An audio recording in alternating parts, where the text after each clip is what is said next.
আজকে আপনি কোরআন সুন্নাহর নীতিকে বলছেন বর্বর নীতি, মধ্যযুগের নীতি। মাত্র 3 ঘন্টা পার হয়ে গেছে।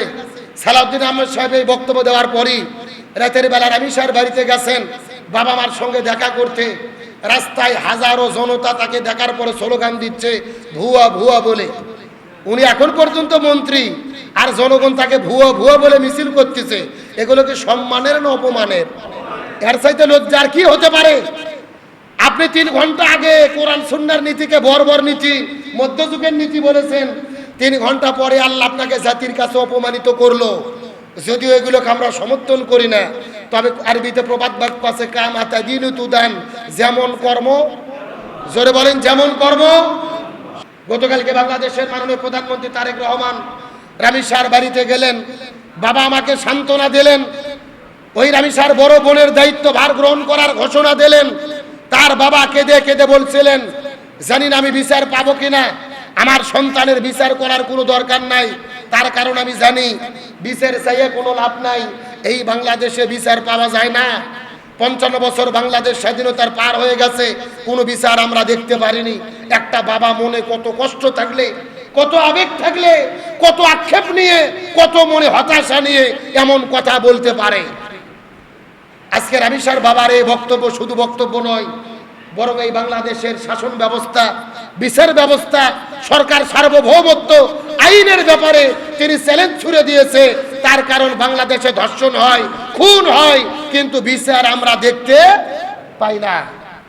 আজকে রামি শাহর বাবার কান্না, মার কান্না আকাশ বাতাস মুখরিত হচ্ছে। স্কুলের মধ্যে তিনি ফার্স্ট গার্ল ছিলেন, পড়াশোনায় ভালো ছিলেন রামি শাহ। পরের দিনে তার স্কুলের বন্ধু বান্ধবীগুলো হাউমাউ করে কান্না শুরু করেছেন। স্কুলের ভেতরে যেই বেঞ্চে রামি শাহ বসতেন সেখানে ফুল রেখে প্রত্যেকটা বন্ধু বান্ধবী, ছাত্র ছাত্রী, শিক্ষকেরা হাউমাউ করে খাচ্ছেন। তিনি বলেছেন আমার বিচারের দরকার নাই, বাংলাদেশে বিচার হয় না। মাননীয় প্রধানমন্ত্রী তারেক রহমানকে বলি, সত্যি যদি আপনি সার্বভৌম ক্ষমতার অধিকারী হন, আপনি যদি প্রধানমন্ত্রী হন, ওই গত 17 বছর আমরা দেখেছি বাংলাদেশে যখন কোনো মানুষ মারা যেত, ওই স্বৈরাচার হাসিনা তাদের বাড়িতে গিয়ে মায়া কান্না কেঁদে সান্ত্বনা দিত। আমরা তারেক রহমানের কাছে দাবি করি, শুধু সান্ত্বনা দেওয়া নয়, আপনাকে প্রমাণ করতে হবে অতি দ্রুত এই হত্যার বিচার করে আপনাকে প্রমাণ করতে হবে যে আপনি বিচার করার পক্ষে আছেন। আমরা স্পষ্ট বিচার দেখতে চাই, আর কোনো সান্ত্বনার কথা আমরা শুনতে চাই না, সান্ত্বনার বিষয় আমরা দেখতে চাই না। আজকে বাংলাদেশের এই ঘটনা দেখার পরে যাদের বাড়িতে কন্যা সন্তান আছে, প্রত্যেকটা বাবা আজকে স্তম্ভিত, প্রতিটা বাবা আজকে চিন্তিত, আমার মেয়ের কি হবে? আমার মেয়েটা স্কুলে যায়, মাদ্রাসায় যায়, পড়াশোনা করে, জানি না কখন কি হবে। প্রত্যেকটা বাবা মা 24টা ঘন্টায় চিন্তিত অবস্থায় থাকে তাদের সন্তানদেরকে নিয়ে। এই হতাশা থেকে দূর করার জন্য প্রকৃতপক্ষে দ্রুত গতিতে বিচার করার মাধ্যমেই সরকার প্রমাণ করতে পারে যে আমরা বিচার করার পক্ষে আছি। তবে বাংলাদেশ স্বাধীনতার 55 বছর পার হয়ে গেছে, এই দেশের প্রচলিত আইন দিয়ে যে বিচার হয়েছে, এই বিচার দিয়ে অন্যায় বন্ধ করা যায় নাই। সুতরাং দাবি উঠেছে, অন্যায় বন্ধ করতে গেলে কোরআনের আইন দিয়ে, শরিয়া নীতি দিয়ে এই ঘাতকদেরকে প্রকাশ্য দিবালোকে ফাঁসির দড়িতে ঝুলিয়ে হত্যা করে বিচার কার্যকর করতে হবে। কোরআনের বিচার ছাড়া, শরিয়া বিচার ছাড়া অন্যায় অপকর্ম বন্ধ করা যাবে। কিন্তু বাংলাদেশের জনগণ যখন বলল আমরা শরিয়া নীতিতে বিচার চাই, তখন স্বরাষ্ট্রমন্ত্রী সালাউদ্দিন আহমেদ সাহেব বলতেছে যে শরিয়া আইনে বিচার করা যাবে না, ওটা হলো মধ্যযুগের বর্বরতা। নাউজুবিল্লাহ বলেন। শরিয়ার বিচার, কোরআন হাদিসের বিচার নাকি মধ্যযুগের বর্বরতা। উনি বলতেছে আমরা আধুনিক যুগে বসবাস করি, এখানে প্রকাশ্য দ্রুত গতিতে শাস্তি দেওয়া যাবে না। নির্বাচনের আগে যেই সালাউদ্দিন সাহেব বলেছিল ক্ষমতায় গেলে মদিনার সনদে দেশ চালাবো, মদিনার নীতিতে দেশ চালাবো, আর আজকে মন্ত্রী হওয়ার পরে বলতেছে ওই মদিনার শাসন, কোরআন হাদিসের নীতি হলো মধ্যযুগের বর্বরতা। এগুলো আল্লাহর আইনের সঙ্গে সীমা লঙ্ঘন ছাড়া আর কিছু হতে পারে না।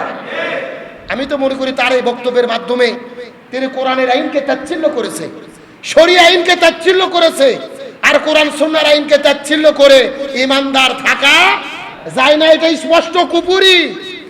আপনি কাকে মধ্যযুগের বর্বরতা বলছেন? যেই সমাজে নারীর কোনো অধিকার ছিল না, আইয়ামে জাহিলিয়াতের যুগে কন্যা সন্তানদেরকে জীবন্ত হত্যা করা হতো, আমার নবী কন্যা সন্তানের অধিকার দিলেন, কন্যা সন্তানের মর্যাদা আমার নবী দিলেন। আমার নবী বললেন, কন্যা সন্তান যেই ঘরে জন্মগ্রহণ করে ওই ঘরে আল্লাহর রহমত নাজিল হয়। যদি কারো একটা কন্যা সন্তান থাকে তার একটা জান্নাত, দুইটা কন্যা সন্তান থাকলে দুইটা জান্নাত, তিনটা কন্যা সন্তান থাকলে আমি নবী আমার সাথে জান্নাত। জোরে বলেন না সুবহানাল্লাহ। ইসলাম নারীর অধিকার দিল, ইসলাম নারীর নিরাপত্তা দিল। আপনি সেই যুগের নীতিকে বলতেছেন মধ্যযুগের বর্বর আইন। হযরত ওমর ফারুক, আবু বকর, উমর, উসমান, আলী রাদিয়াল্লাহু তাআলা আনহুমা চারজন শাসক খেলাফার শাসন কায়েম করেছে।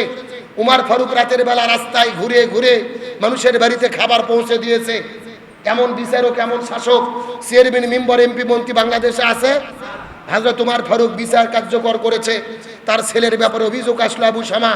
উমর ফারুক বিচার করতে গিয়ে তার সন্তানের শরীরে আঘাত করতে করতে আবু শামার জীবন চলে গেছে। তারপরেও তিনি আঘাত করা ছাড়েনি, নিজের সন্তান দুনিয়া থেকে বিদায় নিল। তারপরেও তিনি জাস্টিস কায়েম করেছে, ন্যায় বিচার কায়েম করেছে। এমন ন্যায় বিচার পৃথিবীর ইতিহাসে আর কোনো জায়গায় পাওয়া সম্ভব নয়। আপনি বলতেছেন কোরআন সুন্নাহর নীতি, এগুলো মধ্যযুগের বর্বরতা না। কোরআন হাদিসের নীতি মধ্যযুগের নীতি নয়, বরং তামাম পৃথিবীর যত নীতি আইন আছে 100 বছর আগে যেই আইন থাকে 100 বছর পরে সেই আইন বাতিল হয়ে যায়, কিন্তু কোরআন সুন্নাহর নীতি বাতিল হয় না। 1400 বছর আগেও যা এখনো তা কিয়ামত পর্যন্ত কোরআন সুন্নাহর নীতি আধুনিক নীতি হিসেবে থাকবে। সুতরাং কোরআন সুন্নাহর নীতিকে বর্বর নীতি, মধ্যযুগের নীতি বলার কোনো সুযোগ। আজকে আপনি কোরআন সুন্নাহর নীতিকে বলছেন বর্বর নীতি, মধ্যযুগের নীতি। মাত্র 3 ঘন্টা পার হয়ে গেছে। সালাউদ্দিন আহমেদ সাহেব এই বক্তব্য দেওয়ার পরই রাতের বেলা রামি সাহের বাড়িতে গেছেন বাবা মার সঙ্গে দেখা করতে। রাস্তায় হাজারো জনতা তাকে দেখার পরে স্লোগান দিচ্ছে ভুয়া ভুয়া বলে। উনি এখন পর্যন্ত মন্ত্রী, আর জনগণ তাকে ভুয়া ভুয়া বলে মিছিল করতেছে। এগুলো কি সম্মানের না অপমানের? এর চাইতে লজ্জার কি হতে পারে?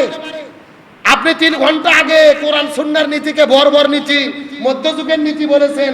3 ঘন্টা পরে আল্লাহ আপনাকে জাতির কাছে অপমানিত করলো। যদিও এগুলোকে আমরা সমর্থন করি না, তবে আরবিতে প্রবাদ বাক্য আছে কামা তাদিনু তুদান, যেমন কর্ম। জোরে বলেন যেমন কর্ম। সুতরাং মাননীয় প্রধানমন্ত্রীকে বলি, স্বরাষ্ট্রমন্ত্রী সম্পূর্ণরূপে ব্যর্থ হয়েছে, তাকে পদত্যাগ করে এখান থেকে সরাইয়া দেন। প্রয়োজনে লুৎফুজ্জামান বাবরকে বসাইয়া দেন। তার এই সমস্ত মিষ্টি গল্পতে জনগণকে ভুলানো যাবে না। এই দেশের মানুষ আমরা আমাদের নিরাপত্তা চাই কি চাই না? মানুষ মারা যাবে, শিশু ধর্ষণ হবে, 1 সপ্তাহে 7 জন শিশু ধর্ষণ, গতকালকে চট্টগ্রামে আরেকজন ধর্ষণ, প্রতিদিন খুনের কথা। নিরাপত্তা যদি দিতে না পারেন সরে দাঁড়ান। শরিয়া নীতি নিয়ে আজগবি কোনো কথা বলবেন, এটা জনগণ কখনো মেনে নেবে। আর বাংলাদেশের রাজনীতি হলো দায় চাপানের রাজনীতি। 7 বছরের শিশুর আমিষাকে ধর্ষণ করে হত্যা করেছে। একদল প্রচার করতেছে এটা জামাতের কর্মী করেছে, আর একদল প্রচার করতেছে এটা বিএনপির নেতা করেছে। জামাত দেয় বিএনপির দোষ, বিএনপি দেয় জামাতের দোষ। এই যে দোষারোপের রাজনীতি। পরিষ্কার করে বলি, যে অন্যায় করেছে এর কোনো দলের পরিচয় নাই, এর পরিচয় সে অপরাধী। এই দলের পরিচয় দিয়ে বাঁচানোর চেষ্টা করা হয়, বাঁচানোর চেষ্টা নয়। অন্যায় যে করেছে কোরআন হাতে নিয়ে চ্যালেঞ্জ করে বলতে পারি, আজকের আমিষাকে যে ধর্ষণ করেছে 24 ঘন্টার ভেতরে সে যেহেতু অপরাধ স্বীকার করেছে, বাইতুল মুকাররমের উত্তর পাশে প্রকাশ্য দেবালোকে তাকে যদি ফাঁসির দড়িতে ঝুলানো হয়, পাথর মেরে হত্যা করা হয়, দেহ থেকে কাল্লা আলাদা করা হয়, কোরআনের নীতিতে বিচার করা হয়, 24 ঘন্টার ভেতরে এই বাংলাদেশে আইন শৃঙ্খলা পরিস্থিতি স্বাভাবিক হতে বাধ্য হবে। কোরআনের বিচার কায়েম করা ছাড়া শান্তি আসবে? 55 বছরের বাপদাদা ব্রিটিশের নীতি দিয়ে অন্যায় বন্ধ হবে? কোরআন গ্যারান্টি দিয়েছে। নিরাপত্তার জন্য কিসের নীতি লাগবে? আর আপনি বলতেছেন মধ্যযুগের বর্বর নীতি।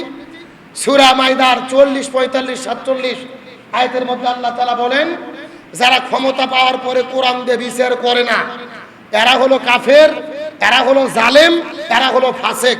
কার কথা? ওমান লাম ইয়াহকুম বিমা আনজালাল্লাহু ফাউলাইকা হুমুল কাফিরুন ফাউলাইকা হুমুজ জালিমুন ফাউলাইকা হুমুল ফাসিকুন। সূরা মাইদার 40, 45, 47 নম্বর আয়াত। সুতরাং কোরআন দিয়ে যারা বিচার করে না এরা কাফের, এরা জালেম, এরা ফাসিক। সুতরাং নিজেদের যদি আমরা মুসলমান বলে পরিচয় দিয়ে দাবি করি, প্রধানমন্ত্রীর কাছে অনুরোধ, অন্তত রামিসা নামক ধর্ষণ করে হত্যা করা এই ঘটনার একটা বিচার হলেও কোরআন দিয়ে বিচার কার্যকর করেন, আমরা তার ফলাফল দেখতে চাই। কোরআনের বিচার ছাড়া জমিনে শান্তি আসবে না।